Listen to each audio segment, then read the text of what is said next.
Laurent Gbagbo fait appel à la nation. Laurent Gbagbo nous dit que la Côte d'Ivoire nous appelle.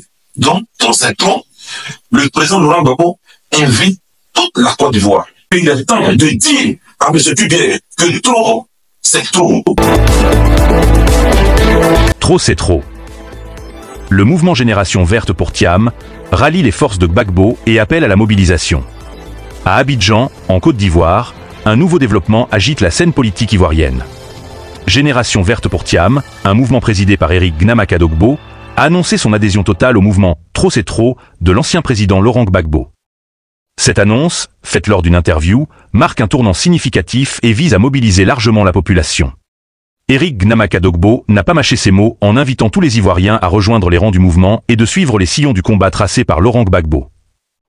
L'objectif clair est de consolider une force d'opposition unie et déterminée. L'interview d'Eric Gnamaka-Dogbo a abordé bien d'autres sujets importants. Pour en savoir plus, suivez l'intégralité de cet entretien. Bonjour, je suis Eric Gnamaka-Dogbo, président du mouvement Génération Verte de Thiam.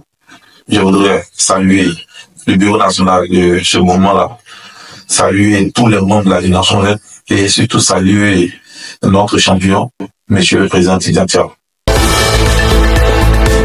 Je voudrais d'abord saluer le meeting du président du PPRCI et tout le PPRCI. Le président Laurent Gbagbo demande une adhésion totale au mouvement Trop c'est trop. Ce qui est intéressant dans cette histoire, le président Laurent Gbagbo n'appelle pas à une adhésion du PPRCI, mais Laurent Gbagbo fait appel à la nation. Laurent Gbagbo nous dit que la Côte d'Ivoire nous appelle. Donc, Trop c'est trop, le président Laurent Gbagbo invite toute la Côte d'Ivoire. Quelqu'un qui s'est senti rejeté, quelqu'un qui a été envoyé, parce que simplement il se trouve dans un parti politique. Monsieur le président Laurent Gbagbo dit, je n'entre pas en politique.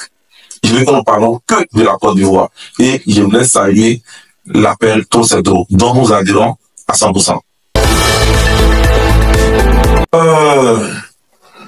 Pour la toute première fois, un aîné écoute la voix d'un jeune frère. Le président Laurent Gbagbo a donné 5 conseils. Conseille son grand frère de ne pas se présenter pour un 4e mandat. Et le président Alassane Ouattara, ayant compris le conseil du président Laurent Gbagbo, a décidé de ne pas se présenter. Mais 6 mois, une année avant, je disais ici aux Ivoiriens et je disais aux militants du RADP que le président Alassane Ouattara ne va pas se présenter. Parce que lui-même, il nous dit qu'il est fatigué. Vous avez regardé hier, il ne dansait pas. Notre président a failli tomber. Non, arrêtons d'humilier nos leaders. Arrêtons d'humilier nos leaders.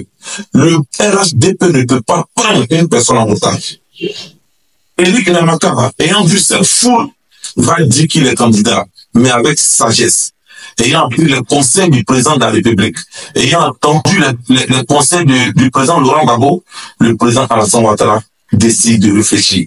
Non, il demande au RADP, il demande aux militants du RADP de réfléchir et puis proposer-lui quelqu'un d'autre pour la paix et pour le bonheur des Ivoiriens. C'est tout. Le président Alassane Ouattara n'abandonne pas. Le président Alassane Ouattara devient un conseiller.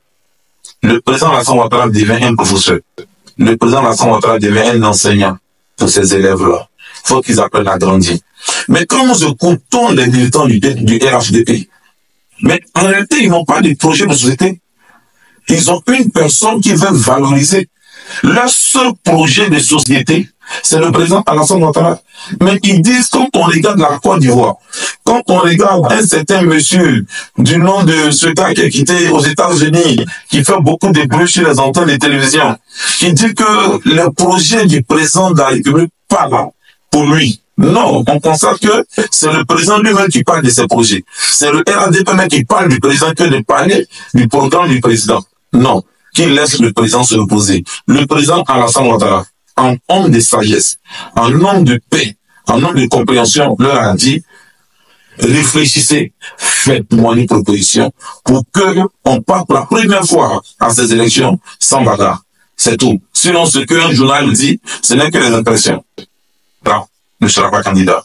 Ne sera pas candidat pas parce que il veut abandonner le RDP, pas parce qu'il veut lancer des faits à quelqu'un, mais pour la paix en Côte d'Ivoire. Et lui-même, il a besoin de se le poser. Et ce qui est intéressant, pourquoi il le dit? Un congrès ne choisit pas un président, c'est la convention. Tout test de parti politique nous dit, après le congrès, nous partons faire une convention pour choisir, pour élire le président à 3 mois des élections. Le RHDP n'est pas le PDC. Il n'y a que le PDC seul, en 3 semaines, pour organiser 34 conventions. Mais le RHDP ne peut pas le faire. Parce que c'est toute cette démonstration que vous avez vue. Le RHDP a fait toutes sortes de programmes, toutes sortes de tournées. Ils ont tout dit. Et hier seulement, le président dit qu'il va réfléchir. Mais il ne peut pas leur dire ouvertement là que je ne suis pas candidat.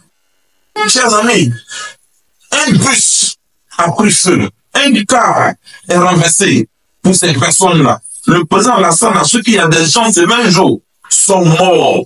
Des personnes sont mortes pour que cela n'arrive plus. Il ne pourrait pas leur dire là que je ne suis pas candidat. Pour la mémoire de ces personnes, pour la mémoire de ces personnes mortes, pour la mémoire de ces personnes qui n'ont pas retourné chez eux. Chers amis, le président a parlé avec sagesse. Réfléchissez et trouvez-moi un candidat. Je vais saluer et je respecte mon cher aimé, le vice-président de la CEI, Aleno. Avant qu'il ne passe à l'émission d'hier, lui et moi avons échangé au téléphone pour avoir certaines informations. Je ne parle pas pour parler. Le 22 avril, le porte-parole de la CEI dit qu'il y a eu un dysfonctionnement dans le système informatique de la CEI, que des gens ont été affectés dans d'autres sens, là où ils n'ont pas choisi d'aller voter. Avant la proclamation des résultats définitifs le 20 juin, je pense que tout ce problème sera réglé. Mais c'est devenu encore plus dangereux. C'est devenu encore plus dangereux. Le vice-président Alain Debout n'a pas dit vrai hier, dimanche, à l'émission de ce débat qu'on a tous les dimanches sur LCI.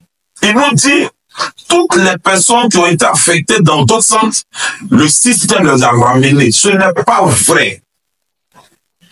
Eric Nyamata Dobo, qui vole au foyer des jeunes de Makori, au bureau 5, n'est plus au foyer des jeunes de Makori. Or, sur la liste provisoire, je me trouvais au foyer des jeunes. La liste définitive, je ne suis plus au foyer des jeunes. Je suis ailleurs. Un jeune homme comme Dago Medeni, qui est électeur au foyer des jeunes de Makori, n'est plus aussi au foyer des jeunes de Makori. Il se trouve aussi ailleurs. Mais il y a un problème. L'ancien préfet, Vincent Tobi, avec qui même nous votions enfants ici à Makori, mais n'est même pas à Abidjan, ne se trouve même pas à Abidjan. L'épouse du maire de Makori, M. Abi Akouro, sa femme est venue à Port-Boy. Monsieur, il y a véritablement cette liste. Nous ramène à la question du président du FPI, Pascal Affi-N'Guessan, que je voudrais saluer, qui a attiré notre attention, qui nous dit que le système informatique de la CEI est géré par le représentant du président de la République. À lui seul, il choisit où chacun doit aller voter.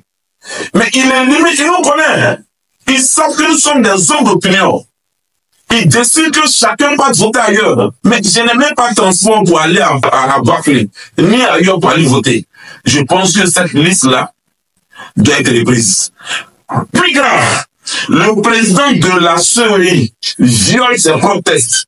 Le président de la CEI viole son propre calendrier. Il nous dit, on n'a pas le temps.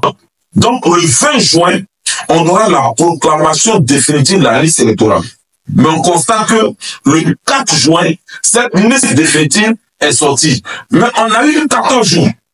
14 jours où aussi, on pouvait réussir aussi l'enrôlement. On pouvait permettre à certaines variantes de se faire enrôler. On pouvait regarder encore nos noms, ceux sont encore inscrits sur la liste électorale. Je pense que trop, c'est trop. Trop, C'est trop.